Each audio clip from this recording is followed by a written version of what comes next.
南无本师释迦牟尼佛。南无本师释迦牟尼佛。南无本师释迦牟尼佛。We pay homage to our respected teacher, Shakyamuni Buddha. Good evening, everyone. So today we are looking at page 17, 16 and 17.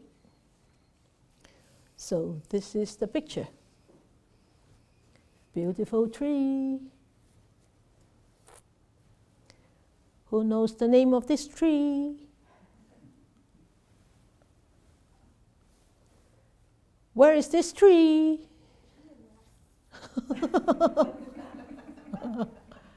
Polam, Laurie said yes.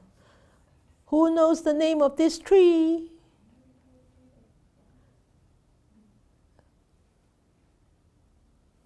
Okay, unmute them, please. Okay, Catherine, what did you say? Catherine Chen, what did you say?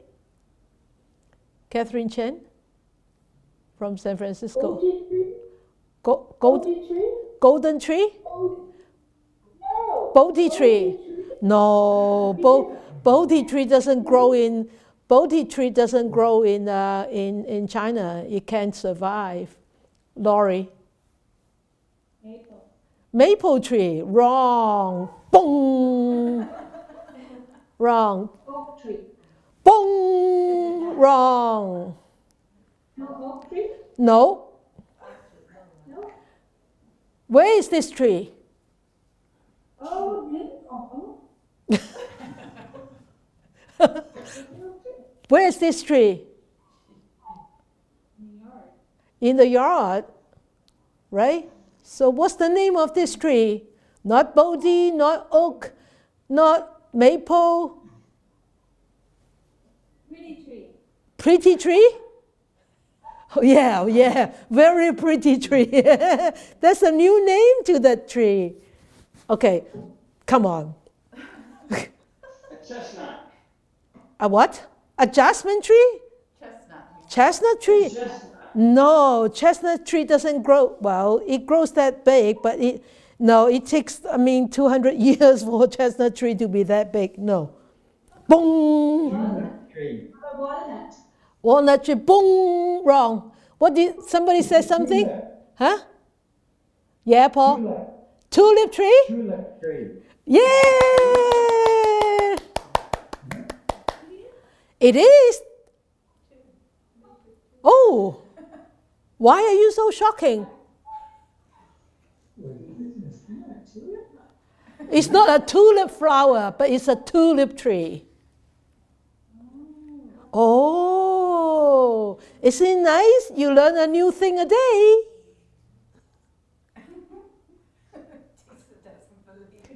Tisa, you don't believe that? No, it's not called maple tulip. It is not maple tulip. It's a tulip tree, isn't it? No, you told us. No, you told us. You went to ask Brian Minter. What? I did? You were told to say the garden name. Sorry, Tisa, I don't speak Pali. I can tell you I only know the generic name. I don't know the botanical name. It's called maple tulip? No. I think so. No, I think it's called tulip tree. Yeah. Tulip. Tulip. And then a space, and then TREE. I see. And it is situated in the backyard of our existing little house. That big tree, you can see it from the bridge. It's called a tulip tree. And it's almost, I could say, 30 feet tall. Right, Paul?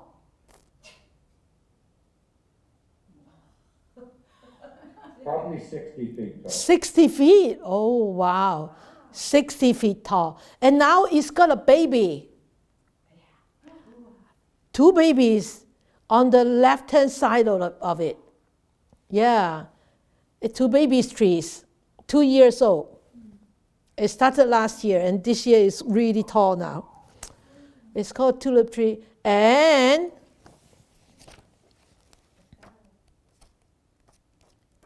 there is the tulip flower, the tulip tree flowers here. Come on. Tulip flower appears. No. Huh? Yeah. Page 47. This is the tulip flower. 47.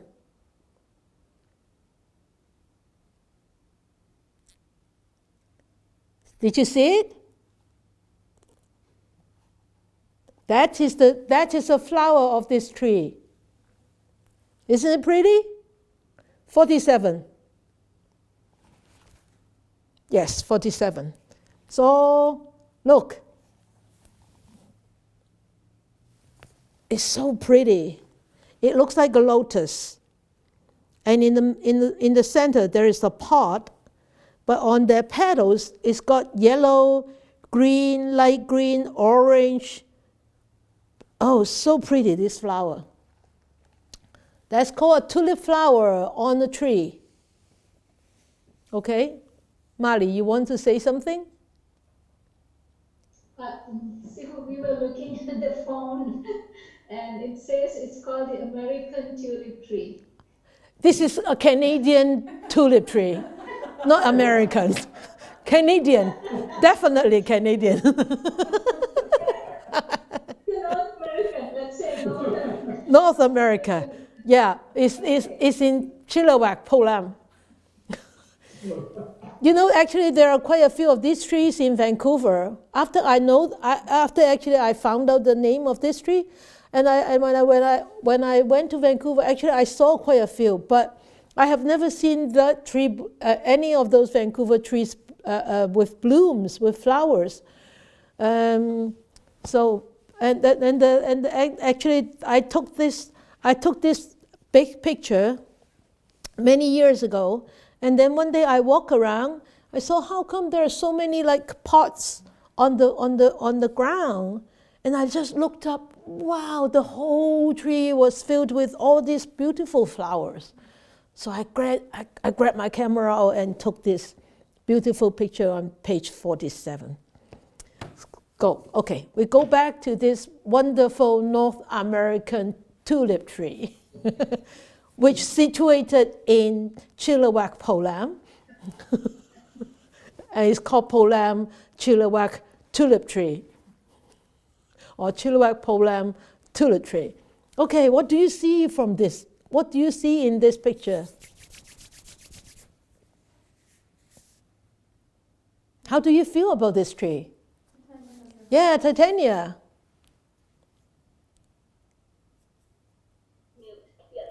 Thank you, Sifu. Well, I was pretty impressed looking at this photo because I see myself. Like the branches, I always try to search and venture out, seeking something I thought I lacked, going here and there and everywhere. Yeah. So in fact, the most important part is the trunk, Yeah. the inner self. Yeah. And I should look inward and cultivate my trunk, my core, and then things can flourish. I hope, finger crossed, and I'm starting my baby steps now. Hopefully I can bear flowers one day. Oh yeah, you already started to bear flowers. I mean, yeah, looking at you at this time than you last year when you first started meditating with us. I still remember, the first few days that you were sitting with us. I felt so sorry for you. You were suffering so much pain and fidgeting and everything, right? And now you actually, your efforts bear fruits already. I think you actually experienced it yourself, and you told us once, right, that you actually mended the relationship with your mother, and you're actually enjoying the time with her, and that's already bearing fruits. You see? Yeah, wonderful, great. Keep it going. Keep it going. Yes, good, wonderful sharing. Okay, anybody else? Yeah, my phone. Yes. Yes, Sifu, I see protection. I Protection. see, yes, I would like to be a big tree I don't know at what time, that grounded Yeah, well yeah. and protect the people. Ah, giving them shade, eh? Yeah, great, wonderful, good, nice, good. Hello?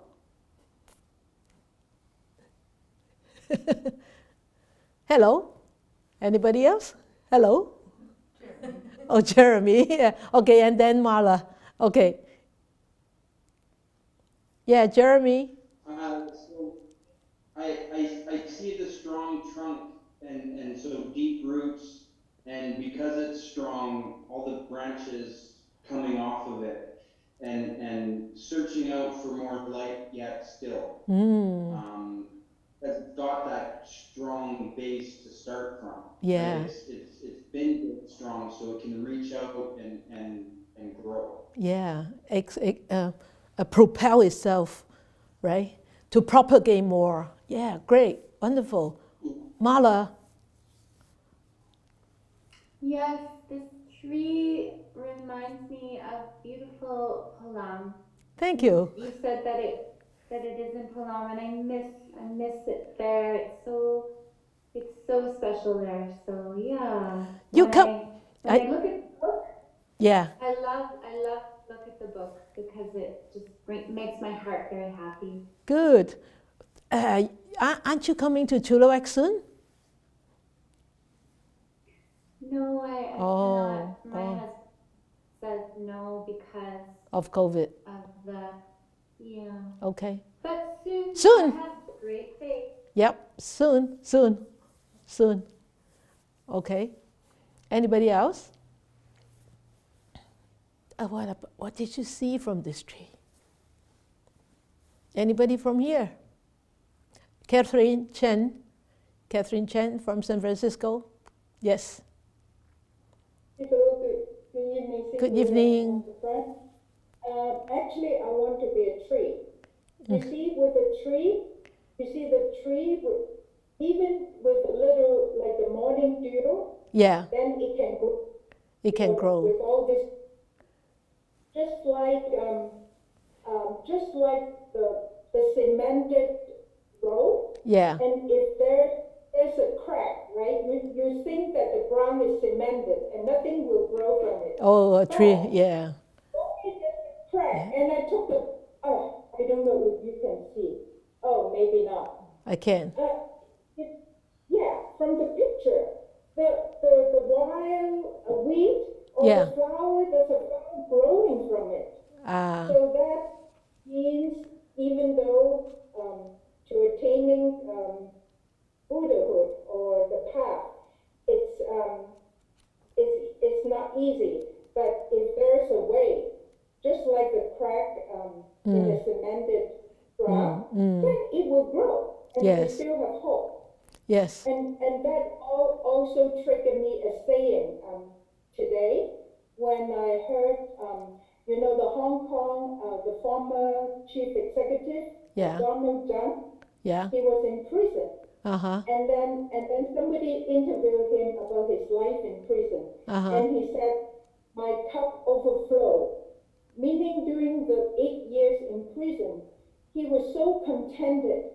Every day within the cell, he do his exercise and he read, and he's a Catholic. He prayed, talked to God. And then he found out that before he was the chief executive of Hong Kong, what he was looking for, the kind of satisfaction, is from if you do something good, you got compliment, then people praise you, and then you are contented, you're satisfied. But he found out that this is just outside. But if we can have inner peace, then the peace, it just overflows. It's just like the cup. So he said, my cup overflow. Now yeah, that's why I'm so thankful that Sifu is going to the present, and then all those people meditation. So all of them will find really inner peace, which is what we're all looking forward to. Yeah, our cups are also overflow because we see people changing for the better. Yeah. Now every week we almost have almost all the time we have two calls with inmates in the prison. One in Saskatoon, and one in the Fraser Valley. So supporting them. It seems that we are supporting them, but actually they allow us to actually support them. They actually, a lot of times they share their stories, which are actually very inspiring, and also allowing us to see the better side of humanity, and to see the bright side of human nature. That every being has a possibility. It's possible that every being could be free, and it's actually very hopeful. I was just thinking about the prison today. I said, I don't know. It's been 2 years now. Well, 1 year and 3 months that we haven't been back. 15 months now. So maybe at the end of second year they probably will allow us back. I don't know how many of them will still be there. The whom we know that will still be there, that we don't know. So it's just life changes so fast. So, but anyway, yeah. Okay, anybody has anything to share about this tree? Yes, Varsha? Yes. Good evening, Sifu. Evening. So this tree actually reminds me of an Emily Carr, a Canadian artist, or BC artist actually, and she always paints her trees like this. And there's lots of energy in the tree. We think of a tree as something sort of static, but this tree is actually, there's a lot of energy, and it's connecting the sky and the ground, and that sort of whole connection. Yes. Piece. It's a whole world in there, isn't it? There's a whole world in there. Different kind of beings, insects, birds, invisible beings, whole world in there, and plants and everything, and underneath the roots, in the roots too, right? So, yeah. This is such a beautiful tree, especially when you stand just below it and just look up. It looks like it stretches into the infinite. It's so powerful. This tree is very, very pretty, and it's also very beautiful, really. But when it changes color, when it started from the winter to now the spring. And then from spring into summer is really flourishing. It's really thick leaves. And because it needs a lot of water. And so a few years ago when we were actually very short of water, it's got a lot of bugs, aphids. And then so the leaves actually turn yellow. And so we actually bought a lot of ladybugs from America, really, from USA, hundreds of them, and release them into the tree, because that's what Brian Minter told us, that put ladybugs in there, you will probably help them. But I think, that time the infestation with the aphids really was too bad, really bad. But it survived. And the next year we knew that actually it needs a lot of water, so we keep watering it, like with a drip hose, and for a few hours every day, just let the water zips into the ground. And it actually overcomes that aphis by itself. So, we can see such a strong tree actually is the metaphor of our mind. It could be a metaphor of our mind. If our mind is grounded, very, very strongly developed and very strongly into the ground, and we can fight off any disease. We can fight off any challenges. I mean, aphis infestation is, exterior challenges. But that's actually similar to our challenges that we face. The tree facing the same challenges as we do, right? The wind, the rain, the storm, the lightning, the insects, the birds pecking on it, and and human not looking after it. Yeah, everything. The challenges that they face, actually we face similar challenges too, right? So great, nice. Anybody wants to say anything more about this tree before we go on? Yes, Laurie, please. Oh, and Tis and Molly after. Okay. Well, I always thought it was a variety of maple tree, and I have so many wonderful pictures of this tree. Yes. Including all the little ladybugs and everything. But when I look at this picture, the first thing I think of is something so big and solid. Yeah. With roots that started from a teeny tiny seed. Yeah. Yeah. And so I think of that whole process and all of the conditions that Yeah. go into over the years. Yeah. All of the things, like you were just saying, that this tree has gone through and survived. Yeah. And flourished in. Yeah. So, Yeah. Yeah. Great picture. Yeah. Great picture. Yes, Molly, Tisa. I see it as a really sturdy and upright tree. Beautiful to look at, and it gives shade and is a great home for birds and bees. Yeah.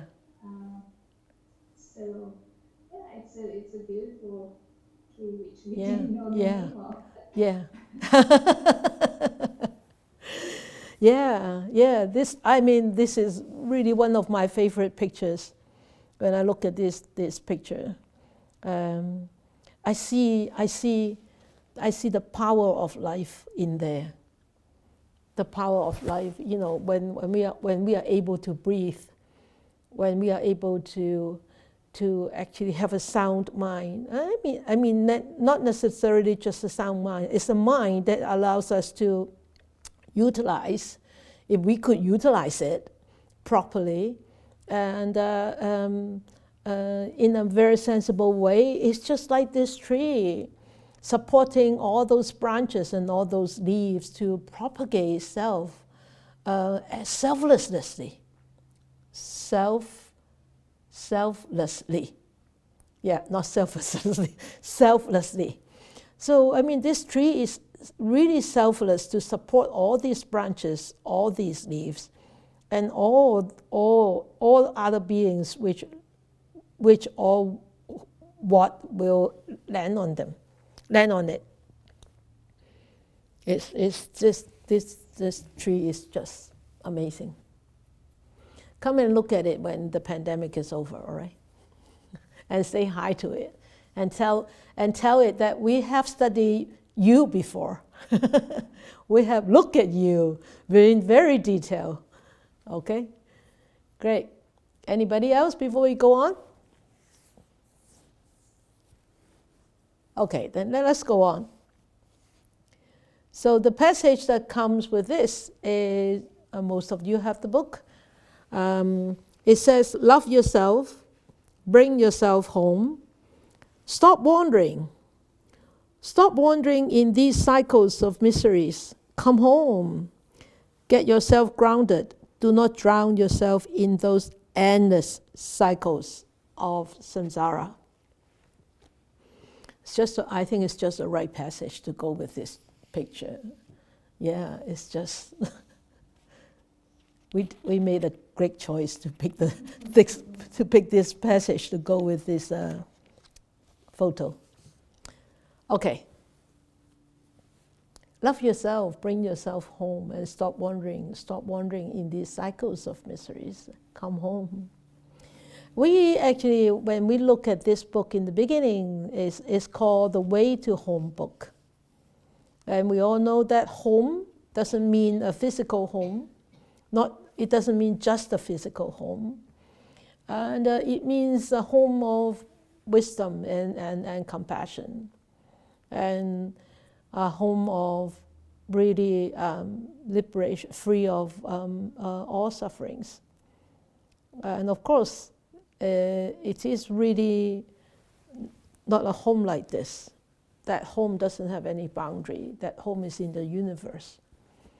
And so, looking at this passage, why is wandering so detrimental or so dangerous? And where do we go when we wander? Where do we go when we wander?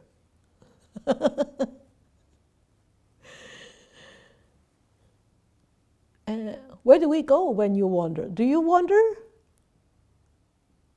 Oh yeah, you bet I do. Where did you go when you wander? Or where do you go when you wander? Or do you know that where you go when you wander? Or do you know that you wander? Everybody nodded their head, the head is going to come out, come off the neck. We do wander, don't we? Yeah, and then where do we go really when we wander? Laurie, yes, and Laurie and then Mala. Laurie first. I wander after things that I'm craving or trying to avoid, or I go all over the place in my head imagining things, the places that I can go when I wander. Oh, really? So, oh yeah. Mexico? I think Brazil? anywhere but right here. Yeah. Right? Yeah, right. Yeah. Yeah, anywhere but right here. Mala, so where do you go? Do you go and see your sister when you wander? Well, I wish. I miss you so much, Lori. Happy birthday. Oh, happy birthday, Lori. I wander to thinking about death, because we are in plague time, and the Diamond Sutra help, but we think, of the suffering, of the death, but everything lives and dies. There's always this remembering that we die. Yeah. So I wander to all the pain and the suffering rather than just understanding that we all die, just like we are born. I see. Yeah. Yeah, good. Thank you, Marla. Fong King. Okay. Okay. Most of the time when I'm aware that I'm wandering, actually, I feel that I'm wandering to nowhere. To nowhere? Yeah, really wander nowhere. I see. Most of the time, we are just, the mind is occupied with a lot of the mundane things, daily life, work, or something about other people, about this or that, but nothing really about myself in the heart. However, it's a pity that this takes most of the time in every day. Yeah. And it's not bearing fruit. I know, yeah. So that's why back to the tree that we just saw. every time I love trees a lot, Yeah. especially the big trees, because I know that they take a long time To to grow, grow, yeah. that strong, that powerful, Yeah. that grounded. So usually when I go for a trip, in Australia or some other places, we can see really big trees. Yeah. Every time I feel so grateful when I see a tree. I see. Just like what Wai said, I immediately feel a kind of protection. Yeah. Yeah. I will hug them, give a big hug. Yeah. Yeah. Yeah. Yeah. Yeah. Say thank you Yeah. to them. Yeah. Yeah. Yeah. Yeah. Yeah. That's a moment when you feel that I'm here with the I'm safe. tree, with the nature, with myself or whatever, free from all the mundane things that we are wandering after every day. Yeah, right. Yeah, good, great. Yeah, thank you. Yeah, that's my feeling. Thank you. Thank you. I remember, when you said that you go and hug the trees. I remember last year during the pandemic, and we were invited to actually start teaching for a youth addiction house in Chilliwack. And before they open up, actually they send the staff here for meditation and all that. So I remember that their founder is a very young man, and a very sincere, very honest man, but very young, and he is very jumpy. Don't tell him, okay? I hope he's not watching. But anyway, he's very jumpy, and so when he came to meditate, he sort of like is also jumpy too. But anyway, after the first meditation, I think he started to get a glimpse of what is quietude is like. But he said during the pandemic, he used to go into the forest, and in the forest he see these big trees, and he would go and hug and talk to the trees. Remember that? And he said at that time he feels so quiet and peaceful. So, that is also a kind of mindfulness, because when you're hugging the tree, you're feeling the tree. And that's a part of your mind working. And because the tree is so embracing, it won't kick you from within. It just, it just allows you to hug it without any defense at all. And trees have energy. The trees themselves have a lot of energy, especially the big trees. They have a lot of different energies. The energy of a tree, the energies of beings, So he said during the pandemic, he always go into the forest and hug the big trees. So this is one of the little stories that I share with you. Okay, Mali. I was going to say, I wonder if the past or the future are both. Yeah, right. Yeah, don't we all wandering into those? Yeah, it's true. It's true. Sometimes that wandering. And when you are not wondering, that is what you call you are being mindful. Yes. When you're not wandering and knowing and paying attention, and then that is called being mindful. Yeah. So we can actually count in a day, actually how many minutes that we are actually mindful. Don't count how many minutes that you have wandered, but count how many minutes that you are actually mindful. It's quite scary sometimes, But when I teach mindfulness meditation, I teach walking meditation too, right? And so when I teach walking meditation, I always ask. I teach gradually, probably on day 3 or day 4, I would say, okay, now, when you walk from this to there, which is about 25 steps or 30 steps, that's the ideal distance of walking meditation. And I said, then count how many wandering thoughts do you have within that distance and back. And students just shook their head. They can't catch up. They can't catch up with how many thoughts they really that actually have come up during that walking meditation. It's actually quite interesting. You know, if you do go out for walks in the morning or any during the day, train yourself like that. Give yourself a target. You know, from here to that tree. Okay, let me walk mindfully. Try to walk mindfully and feeling each steps or feeling the movement of your legs, but see how well you can stay in that mode. Okay, and when you cannot feel that step, that means you have wandered off. If you are actually paying attention to the steps, if you cannot feel the steps, that means you have wandered off. Okay, so yeah, that's where we wander, and why is wandering so detrimental?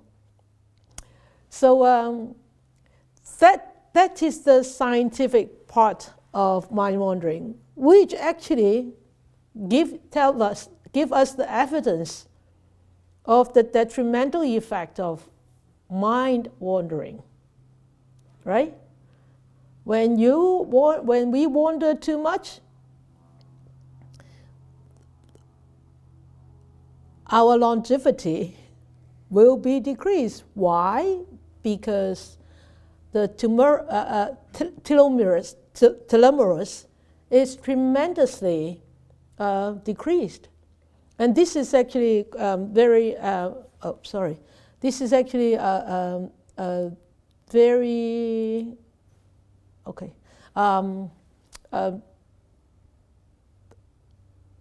heated research that has been done in the last 10 years or so. And there are a lot of evidence actually showing that telomeres in meditators are way much more than non-meditators. And with more telomeres, and that means the more telomerase. And with more telomerase, that means as she said, as this professor said, the well-being longevity will definitely be in that person. So that's why this is the scientific approach about mind wandering. This is the leaves of the North America tulip tree. These are the leaves of the North America tulip tree. So when we wander off, that means we are not here at this moment. And a lot of times when we do really wander off, we wander into the past. No, not yet. Into the past, into the future. Into the past, into the future, and we forget totally about the present. And when we remember to come back to the present, we have already, wandered for how long and how far. A lot of times we don't know. Okay, I remember one time when one of my students was smiling from day 1 all the way to day 6. I saw her smiling all the time. And I wonder why she was smiling. She's definitely probably have a very wonderful meditation, right? So that's why she is smiling. But anyway, one day I just couldn't do that anymore. So I asked her to come for an interview. And I said, "Can you tell me what happened? Are you going through wonderful experience or a very happy experience?" She said, "Oh yes, Sifu, so wonderful."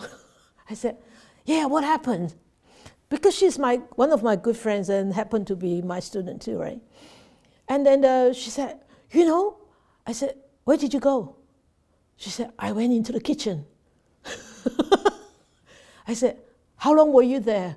Oh, long time. I made so many dishes because she likes to cook. So she spent the last 6 days wandering into cooking. Cooking. I'm sure you folks probably have that experience, making cookies, banana bread without eggs, right? Everything. And I said, I think you have spent enough time in cooking. She said, you know what, Sifu, I have discovered so many new recipes. I said, you know what? You come here for meditation. You come here to learn how to actually understand your mind, to calm your mind, to really look at your mind. I don't want you to strengthen those habits. She said, but that is a good strengthening. She has all the reasons for it. She has all the excuses.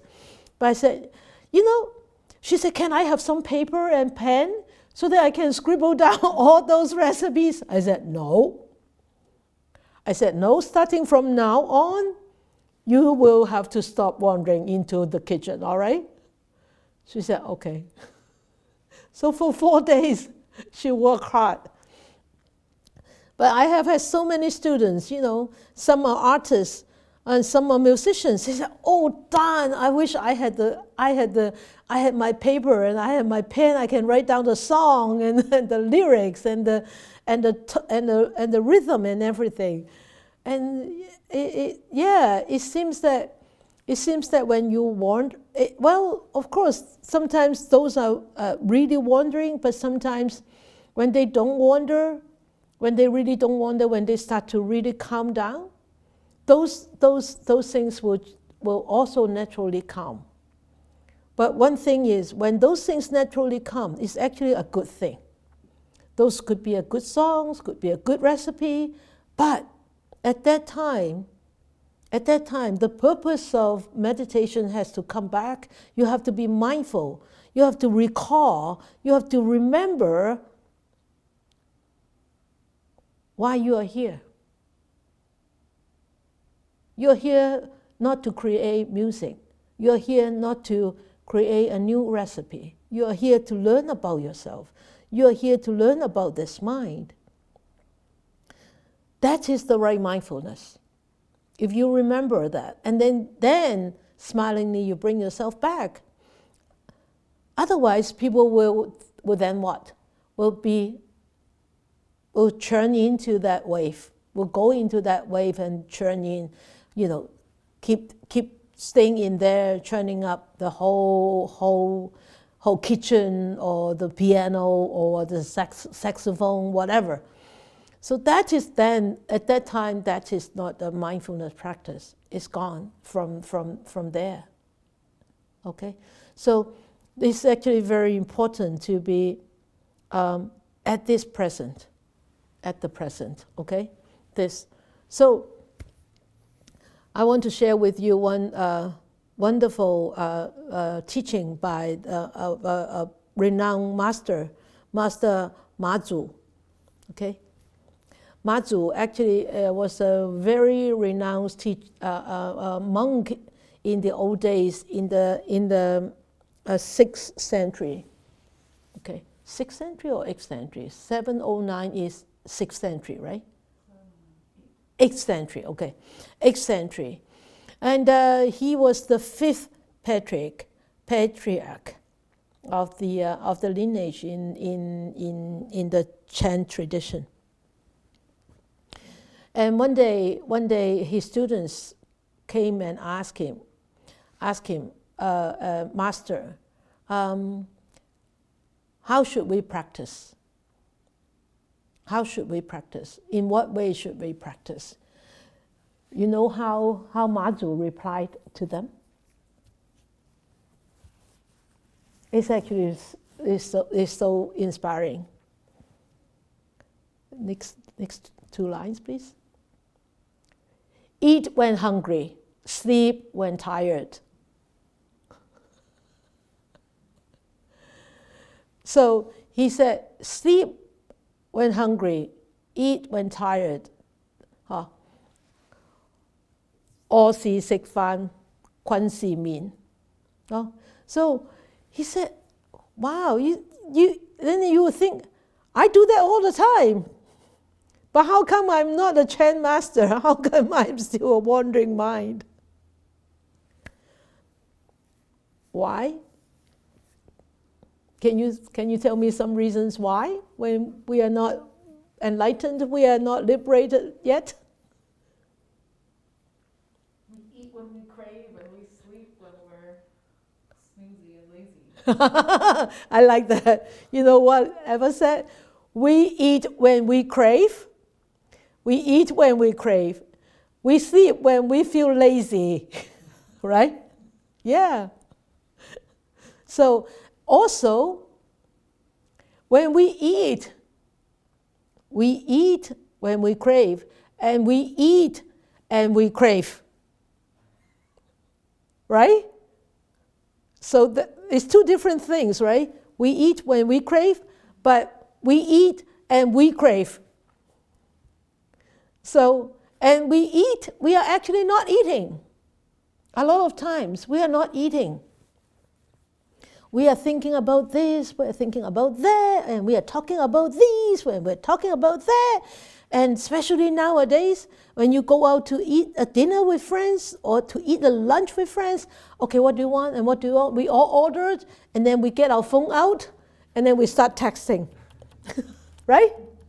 So we eat. Yeah, it seems that we are eating, but we are multitasking, so-called. Give it a beautiful name.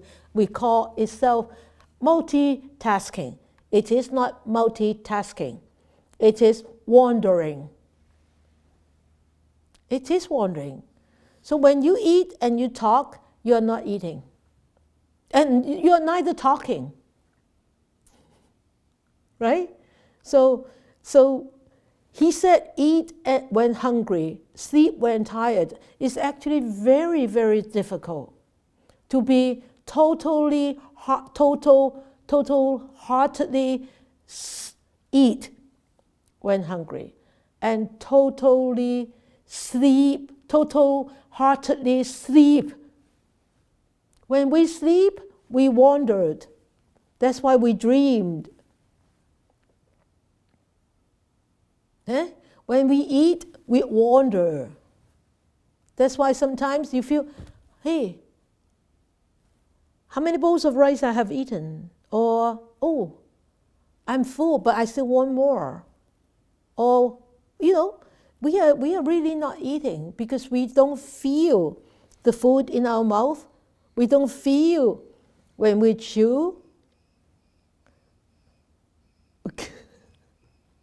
Hiccup. And we don't feel when we swallow. It's just not at the present moment. I think that video kicked up our computer system tonight. Everything has gone wrong in the Dhamma hall, So you are looking at a willow tree. A dragon willow tree at Po Lam, a beautiful dragon willow tree that I planted 24 years ago. So, another big tree, not really tall, but wide. Okay, thank you, Paul. That is even better. We start from scratch again.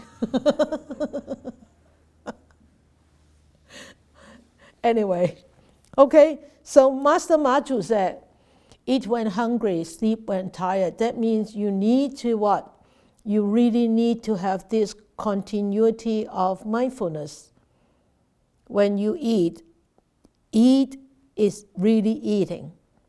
And sleeping is sleeping. Don't sleep and wander. And don't sleep and think. And don't eat and wander. And don't eat and talk. And don't eat whatever, So eating is eating. No? You can move the PowerPoint? Huh. Strange, eh?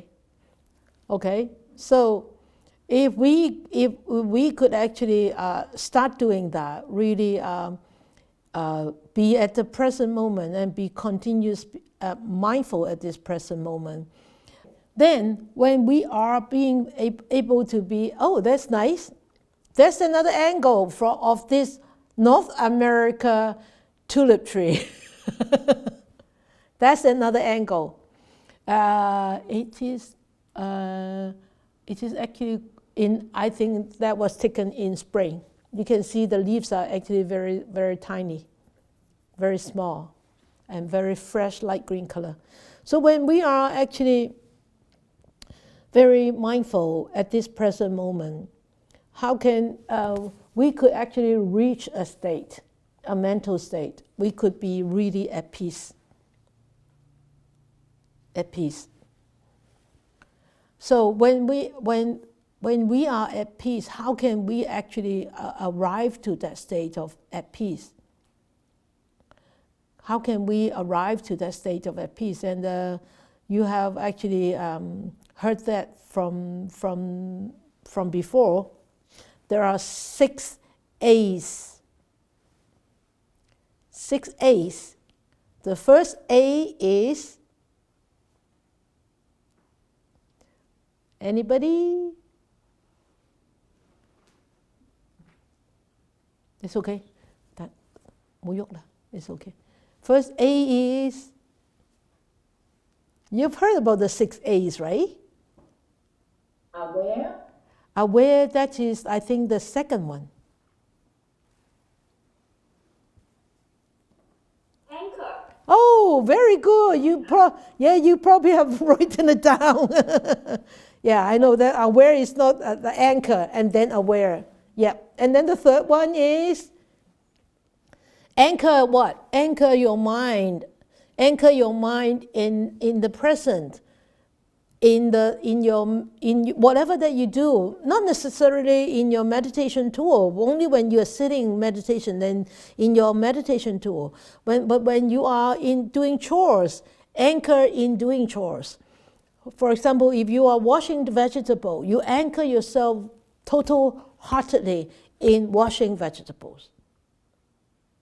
Not splitting your mind like all over the place, okay? And then you're aware of you washing vegetables, touching vegetables, and how's the water feel, how's the vegetable feel, and all that. And then you acknowledge that there's such things happening. You know, especially when you are meditating, you anchor your mind on the breath, and you become aware of the breath, the depth of the breath, the length of the breath, and all that. And then you acknowledge, okay, this is my breath. This is a long breath. This is a short breath. This is a deep breath. This is a shallow breath. Or this is a tense breath. This is a very heated breath.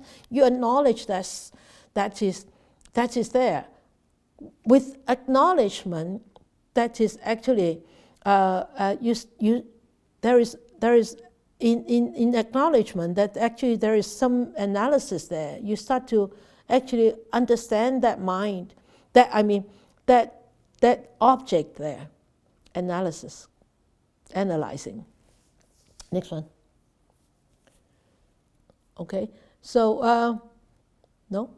Okay, so you start to actually understand it more about your actual existence at that moment. And then after you analyze, then you understand it more. And if you could keep a very observant mind, still very aware mind at that time, and you know this is the way the experience is, and you try to accept it, accept the experience the way it is, and when you accept it, if you're able to accept it, whatever that experience that you experience at that moment, if it is a very unpleasant experience because of your acceptance, you're able to let it go. But if you are not able to actually accept it, and that process just stops there.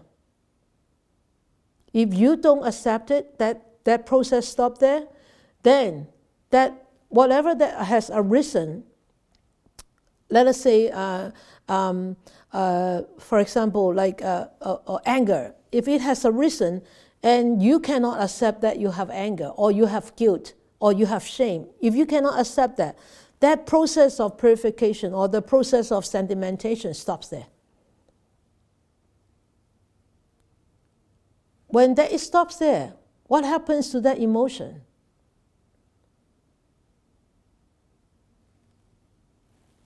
What happens to that emotion? It goes back down, right? It goes back down, it goes back in.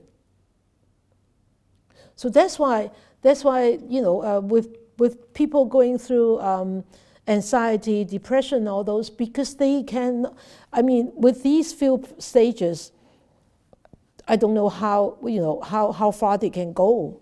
But a lot of times, even though they are able to anchor themselves for a short while, be aware, acknowledge, analyze, but they are not able to accept that experience, accept the way that they are at that moment, and they want to be something else. And that actually got pushed in, and also also strengthened. Because that is a reaction. That is a reactive behavior to not accept that experience right there.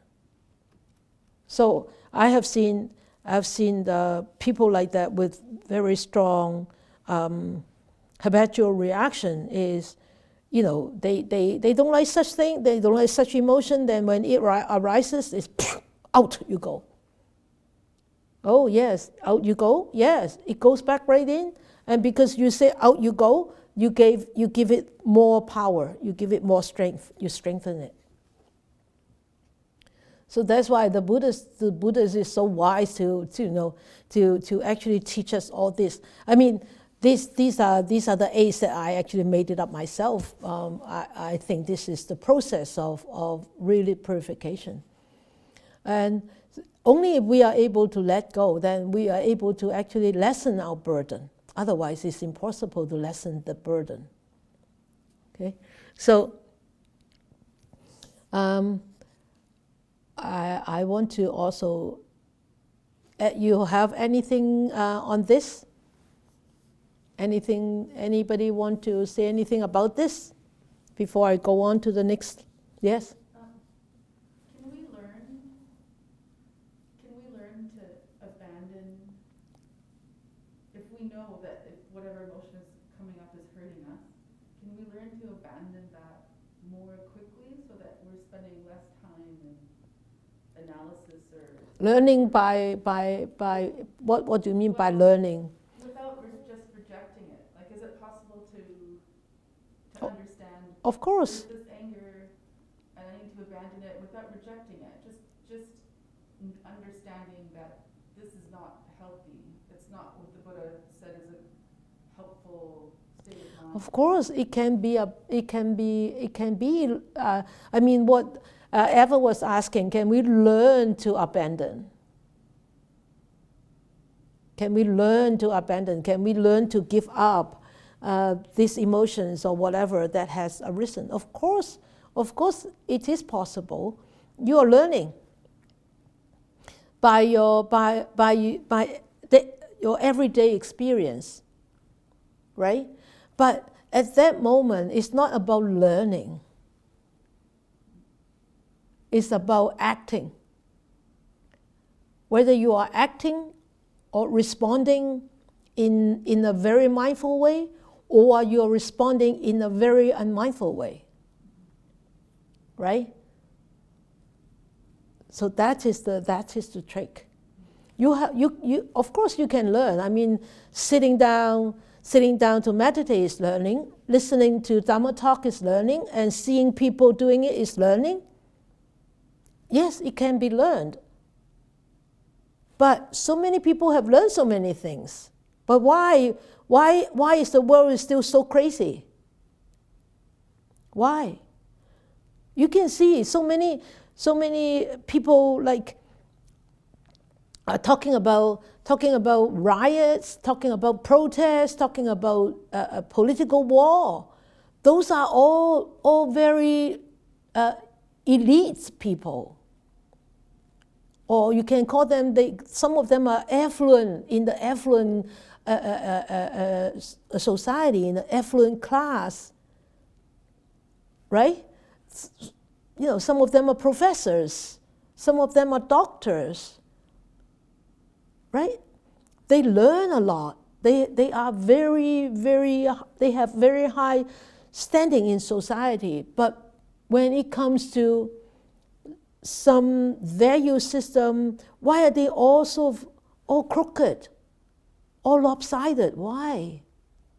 Why?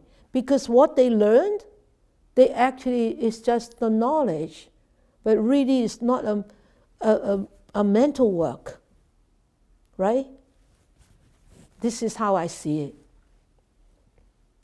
So they don't even, I mean, don't say that ask them to let go. Accepting is already difficult, isn't it? And when they analyze, they will analyze with their own crooked perception and concept in the wrong way. So they stop right there in that analyze, or even earlier than that. So, you know, of course, these 6 A's, they all interweave with each other. They integrate with each other, right? And it's not just, anchor and then aware and acknowledge. And, you know, it is continuous. This anchor and aware and acknowledge and analyze, it has to continue before you get to the last abandon stage, right? If in the middle of the process you will not anchor anymore, then it's gone. How can you go on? Right? Get it? Yeah? Good. Okay, so I have actually translated this poem, but I write down the Chinese in case you folks have a better translation. Just let me know, okay? So this is actually a poem written by a very renowned Confucius practitioner in the old days, Chinese. He said, "Eat when hungry, sleep when tired." It's just almost the same as the Maju, and this is occult beyond belief. To tell the world which doesn't believe. If you tell the world, eat when hungry, sleep when tired, the world doesn't believe you, because they keep looking for the divas and goddess from the outside. You know what I mean? You know what he meant is, people constantly look outside for things, for whatever things, the god and goddesses, and the divas and the goddess, and but when you tell them everything is within, everything is down to earth, within, grounded, they don't believe this, because that is not their perception, and they don't understand it.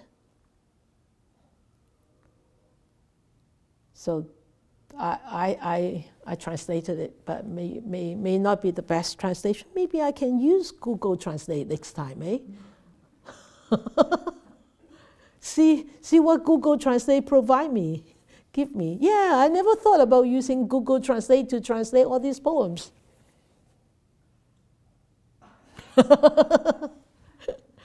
maybe yeah, maybe they will do a better translation than me. So this is actually very simple meaning behind this is to be present and to be focused at the present moment and stop wandering.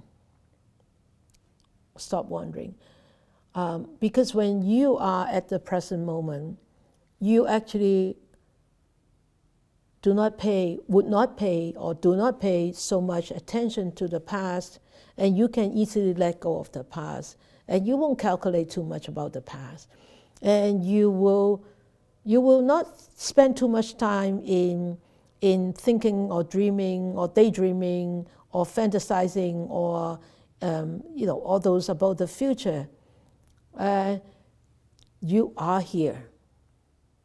So you don't start worrying too much about the future and everything, so you're here, just here, and that at that moment, it could well possibly, your mind could become very clear and quiet and subdued, and at that time, with a clarity, with a subdue and quietude, that mind could be very well at peace, and you could really feel, that peace and calmness at that moment.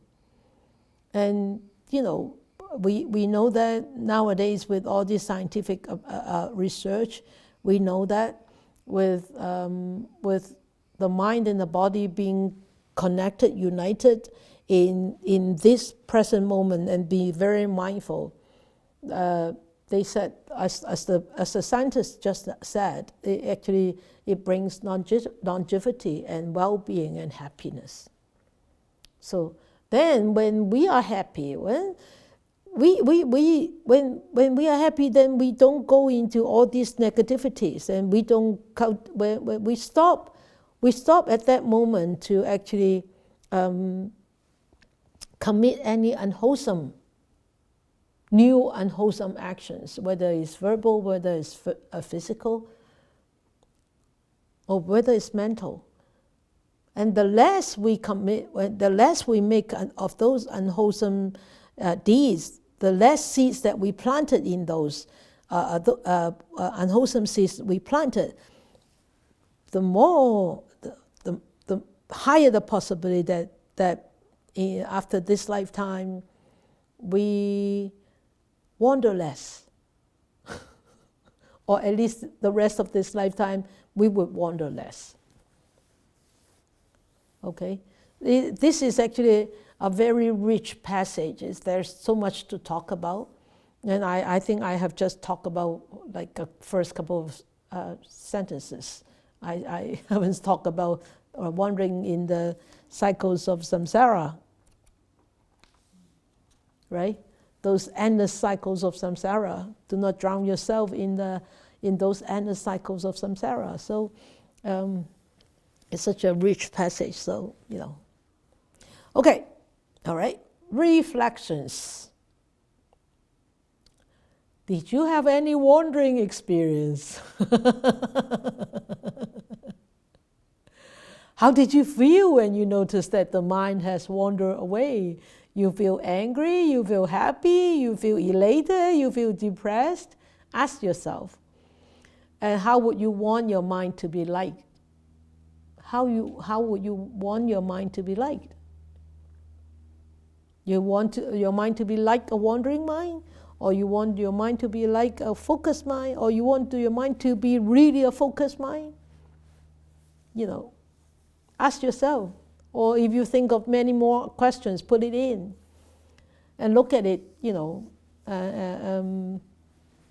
once a week and ask yourself, how much less I have wandered this week? Or how much more I have wandered this week? It's not an easy question to answer. Okay. Oh, sorry, overrun. I think we need 15 minutes more for this Dhamma talk. 1 hour is really just not enough because we have interaction. So we change the timetable, please. 8:15. All right. Okay. So any sharing anything? Give you a couple of minutes. If you want to share something about tonight, if you have any insight about tonight, Don't be shy, come on. When you are allowed to talk, you don't talk.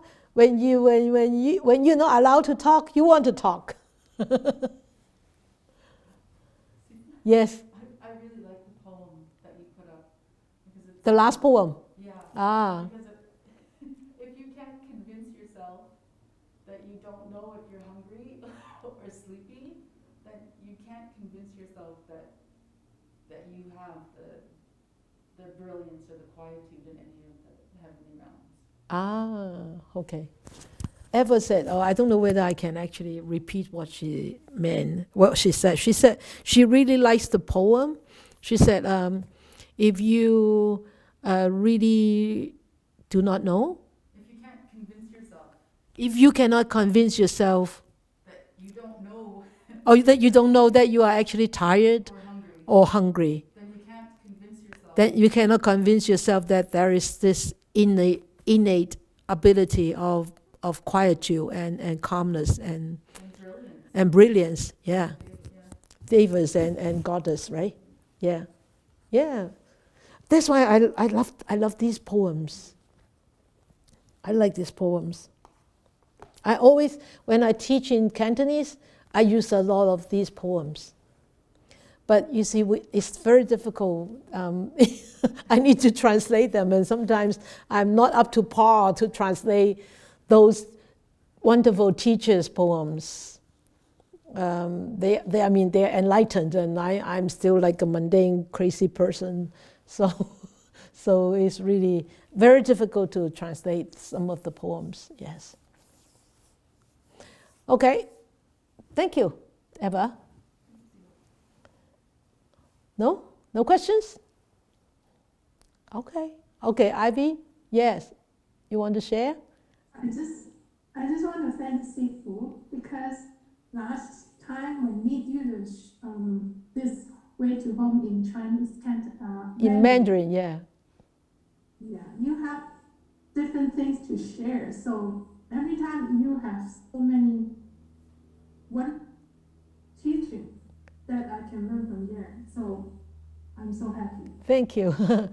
I remember. I started doing this book in Mandarin, and it's different because it's different group of people. The interaction is different. It brings out different things to talk about. So I'm surprised that it's such a rich, interactive dialogue. I like this. Even I was wondering, I was worried in the beginning to do this book because I like this to be interactive, and with a small group like this, and you are so shy, and I don't know how it will get on, but it seems to be getting on really, really nicely. So you have to stop me if I talk too much and give you opportunity to talk, okay? Yes, you have to stop me. It says, Sifu, stop, let us talk. Because it's meant to be interactive, It's meant to be interactive. I really like these sessions because this book was really, all these things are by me, so it's really very close to heart.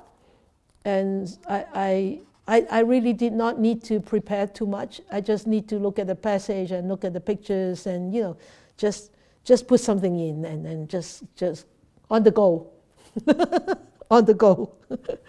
And teach on the go. And it's more relaxing too, isn't it? Yeah, not too serious. Okay, all right. So go home and reflect. Did you have any wandering experience? And how did you feel when you wander? And how would you want your mind to be like? Okay? All right. All right. Then we can dedicate our merits. May these blessings extend to all, that we with all the other living beings together will attain the Buddha way. May we wish more and more people will encounter the wise words of the Buddha, study them, understand them, practice them, and help themselves to liberate from their own entanglements and defilements, and be truly and ultimately be free and happy and peaceful. May you all be well and happy.